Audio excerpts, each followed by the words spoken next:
Okay, तो पिछले week में जो मेरी ट्रेडिंग परफॉर्मेंस थी that was really close to being a perfection. पिछले वीक मार्केट मुझे लगभग 5 आवर ऑफर कर रहा था एंड मैं end of the day 4.5 R निकाल पाया which was really close to the market. And जो मेरा टोटल गेन था वो था अराउंड 1.74%। इसके अलावा हमने फंडेड अकाउंट में भी 1% का गेन किया। तो I am really happy with this week. मैं तुम्हें इस वीडियो में बताऊंगा कि कैसे मैंने अचीव किया एंड क्यों तुम्हें तुम्हारे ट्रेडिंग स्टैट्स पता होना चाहिए, जैसे कि तुम्हारा विन रेट पता होना चाहिए, तुम्हें एवरेज आरआर पता होना चाहिए, ताकि तुम एक रिस्क मैनेजमेंट प्लान बना सको। इस वाले चार्ट को मैं बार बार अपनी कम्युनिटी के साथ एंड तुम्हारे साथ शेयर करते रहता हूँ because this is a really important chart. अगर तुम यहाँ पर नोटिस करोगे तो बेसिकली यहाँ पर रिस्क टू रिवॉर्ड रेशो दिया हुआ है एंड यहाँ पे तुम्हारी प्रोबेबिलिटी ऑफ विनिंग दिया है, यानी कि तुम्हारा विन रेट दिया है। तो अगर तुम नोटिस करोगे, अगर तुम जैसे जैसे हायर आरआर टारगेट करना शुरू करोगे तो तुम्हारा जो विन रेट है वो कम होने लगेगा। ऑफ कोर्स अकाउंट में बड़ा प्रॉफिट देखना इज रियली फन, लेकिन अगर तुम्हारा विन रेट सिर्फ 30 to 40% है तो तुम उसे परफेक्टली एग्जीक्यूट नहीं कर पाओगे एंड कहीं ना कहीं तुम्हारी साइकोलॉजी बीच में आएगी जो तुम्हें परफेक्शन से दूर रखेगी। ऑन द अदर हैंड लेकिन अगर हमारा विन रेट काफी ज्यादा है और हमारा रिस्क टू रिवॉर्ड रेशो कम है तो ओवरऑल तुम्हारे विनर्स तो ज्यादा होंगे, लेकिन जब तुम्हारा रिस्क टू रिवॉर्ड रेशो ठीक नहीं बैठेगा you will have a psychological challenge. तो इस प्रॉब्लम को डील करने के लिए मैंने अक्टूबर में डिसाइड किया था कि मैं सिर्फ 1:2 और 2.5 आवर टारगेट करूंगा with a 60 to 50% win rate.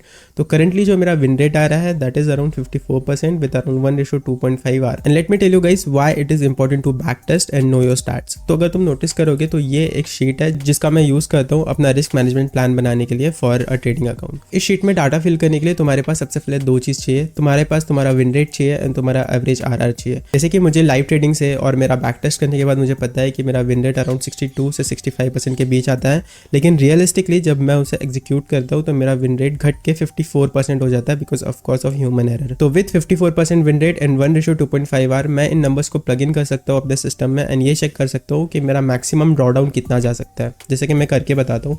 तो फर्स्ट ऑफ ऑल अगर तुम नोटिस करोगे तो ये मेरा 42% मैंने हाइपोथेटिकल विन रेट डाल रखा है। इसको मैं चेंज करके अपना करंट विन रेट कर देता हूँ जो कि 54% है। तो मैं इसे यहाँ से डिलीट कर दूंगा एंड मेरा करंट विन रेट डाल दूंगा विच इज 54%। एंड उसके बाद जो मेरा average risk to reward ratio होता है 2.5 आवर। और अगर मैं पर ट्रेड रिस्क करता हूँ लगभग 1.0% तो तुम्हें नजर आएगा कि किस तरह से मेरा इक्विटी कर्व ऊपर जा रहा है। ये बेसिकली एक सिमुलेट करता है एक एनवायरनमेंट, एक हाइपोथेटिकल एनवायरनमेंट, जिससे तुम्हें पता चलेगा कि तुम्हारा इक्विटी कर्व किस तरह से दिख सकता है एंड तुम्हारा जो मैक्सिमम ड्रॉडाउन है वो कितना जा सकता है। तो करंट स्ट्रैटेजी के हिसाब से जो कि मेरा 54% विन रेट है and 2.5 R risk to reward ratio है, उस स्ट्रैटेजी के हिसाब से अगर मैं 1% प्लग इन करता हूँ अपने सिस्टम को अपने चार्ट्स में तो मुझे इस तरह के कुछ रिजल्ट दिखेंगे। तो अगर तुम नोटिस करोगे तो ये पर्टिकुलर 1000 ट्रेड के लिए सिस्टम रन हुआ है एंड यहाँ पर तुम नोटिस करोगे कि ओवरऑल मेरा जो ड्रॉडाउन है वो है 6.79%। इसको तुम रैंडमाइज कर सकते हो और मैक्सिमम ड्रॉडाउन तुम अपना देख सकते हो। तो यहाँ पे अगर तुम नोटिस करोगे तो मेरा मैक्सिमम ड्रॉडाउन जा रहा है 6%। अगर तुम यहाँ से रैंडम करते रहोगे तो 9%, 10%, 9%। तो बेसिकली ये क्या बता रहा है मुझे, अगर मैं इस विन रेट के हिसाब से अगर मैं ट्रेड करता हूँ तो I will have a really good equity curve. लेकिन मेरा जो विन रेट है 54% है तो मुझे काफ़ी सिग्निफिकेंट ड्रॉडाउन भी हो गए एंड ड्रॉडाउन के पीरियड में I am losing about 10% which is not acceptable for your funded challenge account. इसके लिए मुझे अपना जो रिस्क मैनेजमेंट है वो कम करना पड़ेगा। इसलिए मैं अपनी पर ट्रेड में लगभग 0.3 रिस्क करता हूँ, 0.3%। एंड उस हिसाब से तुम्हारा जो इक्विटी कर्व है वो थोड़ा सा कम अग्रेसिव दिखेगा बट तुम्हें कंसिस्टेंट ग्रोथ दिखेगी।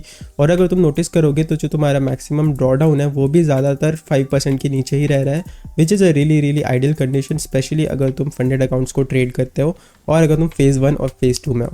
वैसे अगर तुम नोटिस करोगे तो 0.3 में अगर मैं फेज़ 1 में ट्रेड कर रहा हूँ तो इस लॉजिक से मुझे अपना ट्रेडिंग अकाउंट पास करने के लिए काफ़ी ज़्यादा समय वेट करना पड़ेगा। 2 to 3 मंथ शायद मुझे वेट करना पड़े अपना फेज़ 1 क्लियर करने के लिए एंड फेज़ 2 क्लियर करने के लिए भी लगभग 1 महीना मुझे वेट करना पड़ेगा। लेकिन अगर जो पर ट्रेड रिस्क है मैं उसे अपना थोड़ा सा ज़्यादा बढ़ा देता हूँ तो I will see a really good results again and again. And जो मेरा ड्रॉ डाउन है that is in control as well. तो बेसिकली ये शीट दिखाने का मेरा मतलब ये है गाइस कि अगर तुम्हें तुम्हारे स्टैट्स पता है तो तुम अपने नंबर्स को प्लग इन कर सकते हो। तुम देख सकते हो कि तुम्हारा इस स्ट्रैटेजी से मैक्सिमम ड्रॉडाउन कितना हो सकता है और उस ड्रॉडाउन के हिसाब से अपना रिस्क मैनेजमेंट प्लान बना सकते हो। फॉर एग्जांपल मुझे अपने अकाउंट को बहुत डिसिप्लिन से ट्रेड करना पसंद है, इसलिए मैं 0.5 और 0.3 से ट्रेड कर रहा हूँ। बट इसका मतलब ये नहीं है कि मैं अपने इस रिस्क को बढ़ाऊंगा नहीं। Currently I am building reps on my strategy and जिस तरह से मेरे रेप्स बिल्ड हो जाएंगे I am going to be increasing the position sizing on this one. तो इसलिए रिकॉर्ड योर डेटा। इसके अलावा इस वीक के रिजल्ट डिस्कस करते हैं। तो फर्स्ट ऑफ ऑल अगर तुम नोटिस करोगे तो मुझे लगभग 8 ट्रेड मिली थी 50% विन रेट के हिसाब से। 4 ट्रेड्स मेरी विन थी, 4 ट्रेड्स मेरी लूजिंग ट्रेड्स थी। ओवरऑल जो मुझे मार्केट ऑफर कर रहा था that was around 5 our and मैं मार्केट से लगभग 4.5 आवर निकाल पाया विद 1.74% गेन। देखते हैं कि मैंने कौन कौन सी ट्रेड्स ली। तो यूरो USD से शुरू करते हैं। तो फर्स्ट ऑफ ऑल अगर तुम नोटिस करोगे तो ये यूएसडी 5 मिनट का चार्ट है, तो ये मंडे का चार्ट है। मंडे के दिन मैंने सिर्फ एक ही ट्रेड ली थी यूएसडी में। इसके पीछे का लॉजिक ये था कि मार्केट हायर टाइम फ्रेम में काफी बेरिश था, तो I was looking for a sell signal only with the order flow and price action confirmation along with my indicators. तो बेसिकली अगर तुम नोटिस करोगे तो मार्केट ने इस सपोर्ट को ब्रेक किया था। I was interested in sell in a pull back. Eventually market ने पुल बैक दिया, मैंने अपनी फर्स्ट पोजीशन को ओपन किया, सेकंड पोजीशन को ओपन किया एंड दोनों का ही स्टॉप लॉस हो गया and I was done for the day. इस ट्रेड के साथ जो पर्टिकुलर मिस्टेक थी वो ये थी कि ये वाला जो ब्रेक हुआ था ना, ये काफी ऑफ सेशन में हुआ था एंड इसके कारण मेरी जो एक्यूरेसी है वो कम है। जितना कि मैंने नोटिस किया है, मेरा हाईएस्ट एक्सपेक्टेड वैल्यू जो आता है वो आता है मेन सेशन में, यानी कि मार्केट शुरू होने के बाद 2 घंटों में मेरा जो ईवी रहता है वो सबसे ज्यादा मैक्सिमम होता है। तो उस दिन के लिए मैं थोड़ा सा डिसिप्लिन नहीं था एंड यहाँ पर जब ब्रेक हुआ मैंने यहाँ पर पोजीशंस को एंटर किया एंड इवेंचुअली मेरा स्टॉप लॉस हो गया। रादर देन टेकिंग दिस वाला support, I have to take this वाला support to this trade to be a winner. इसके अलावा मैंने 2 और ट्रेड्स की थी यूएसडी में। तो अगर तुम नोटिस करोगे तो वेडनेसडे वाले दिन हमने ट्रेड की थी, तो ट्यूसडे वाले दिन हमने काफी ज्यादा ट्रेड की थी यूएसडी में। तो this was the system. First of all अगर तुम नोटिस करोगे तो टॉप डाउन एनालिसिस करने के बाद आई was interested in selling the market and मैं इस वाले एरिया में इंटरेस्टेड था। जब मार्केट ने इस एरिया को ब्रेक किया I was interested in sell on a pull back. Eventually market ने पुल बैक दिया, मैंने ट्रेड को ओपन किया and I was targeting 1:2.5 and eventually इसका टेक प्रॉफिट हो गया and I was really happy with this one.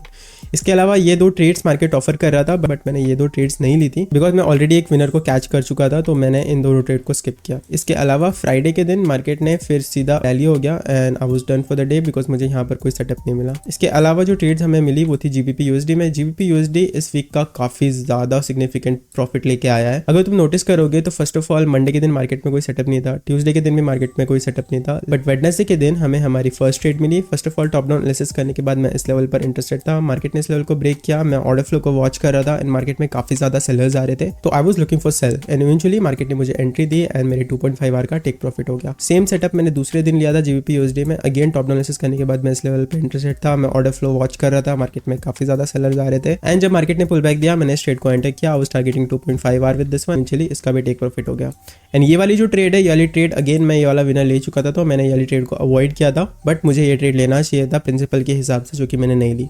So this was the last trade on GBP USD. इसके अलावा मैं यूएसडी जेपीवाई में ट्रेड्स ली थी। फर्स्ट ट्रेड थी मंडे के दिन। मंडे के दिन मैं ये वाला लेवल वॉच कर रहा था एंड इवेंचुअली जब मार्केट ने इस लेवल को ब्रेक किया, मार्केट में काफी ज्यादा अग्रेसिव सेलर्स आ रहे थे, लेकिन इस दिन की मेन हाईलाइट ये थी कि मार्केट ने एडीआर ऑलरेडी रीच कर चुका था। तो आई वाज एंटिसिपेटिंग कि मार्केट टेस्ट करने के बाद will go continue down, but because market ATR already reach कर चुका था, सेलर्स के पास कोई वॉल्यूम नहीं बचा था एंड बेसिकली मार्केट यहाँ से ऊपर चले गया एंड मेरा स्टॉप लॉस हो गया। इवन दो कई बार मेरी ट्रेड प्रॉफिट में भी आई थी, बट मैंने ब्रेक इवन पे नहीं काटा एंड इवेंचुअली मैंने पूरा लॉस लिया and I am really happy with this one. इसके अलावा फ्राइडे के दिन हमें लास्ट ट्रेड मिली थी यूएसडी जेपीवाई में। This is a really good trade. इसको मैंने काफी ठीक तरह से मैनेज किया था। इसको ब्रेक डाउन करते हैं। तो टॉप डाउन एनालिसिस करने के बाद मैं इस वाले लेवल पर इंटरेस्टेड था। I was watching for break of this level. Eventually इस लेवल का ब्रेक हुआ। I was interested in selling the market and मैं ऑर्डर फ्लो भी वॉच कर रहा था। इवेंचुअली इस एरिया में काफी ज्यादा सेलर्स आ रहे थे, तो I was interested to sell the market and यहाँ पर मुझे एंट्री मिली। I was targeting 1:2.5 R, but मेरा 1:2.5 का टेक प्रॉफिट नहीं हुआ। इवेंचुअली मैंने 1:2 पे अपना 50% बुक किया एंड बाकी का मेरा स्टॉप लॉस हो गया। तो this trade was kind of like a break even and this was the last trade of the week. इसके अलावा ये मेरा डिटेल वीकली रिव्यू है जिसमें मैंने क्या गलतियां की है और वो गलतियां क्यों हुई हैं और उन गलतियों को मैं किस तरह से सुधार रहा हूँ। यहाँ पे मैंने डिटेल में बात की है। इस पर नहीं जाता है, मैं हर वीक जाता हूँ, तुम इसे रीड कर सकते हो। ये मैं अपने टेलीग्राम पे और डिस्कॉर्ड चैनल पे डाल दूंगा। तो बेसिकली जो हाईलाइट थी इस वीक के लिए वो था कि मल्टीपल अगर तुम्हें सेटअप दिख रहा है मार्केट में तो मुझे एग्जीक्यूट करना है। जस्ट बिकॉज मार्केट में एक सेटअप दिख रहा है उसके साथ एक और सेटअप दिख रहा है, इसका मतलब ये नहीं है कि मेरा जो रिस्क है वो ओवर एक्सपोज हो जाएगा। ऑफकोर्स अगर मुझे मार्केट एज दे रहा है तो I have to take this trade with my discipline method. तो यही इस वीक की सबसे बड़ी हाईलाइट थी। इसके अलावा नेक्स्ट वीक के लिए गोल्ड डिस्कस कर लेते हैं। अगेन मुझे एक ही सेटअप ट्रेड करना है विद टाइप बी रिस्क। इसके अलावा मुझे डीआरसी डेली करना है, मुझे प्री मार्केट डेली करना है, मुझे पोस्ट मार्केट डेली करना है। एक हाईलाइट ये भी थी इस वीक की कि मैं हर दिन प्री मार्केट किया and I am really happy with this one,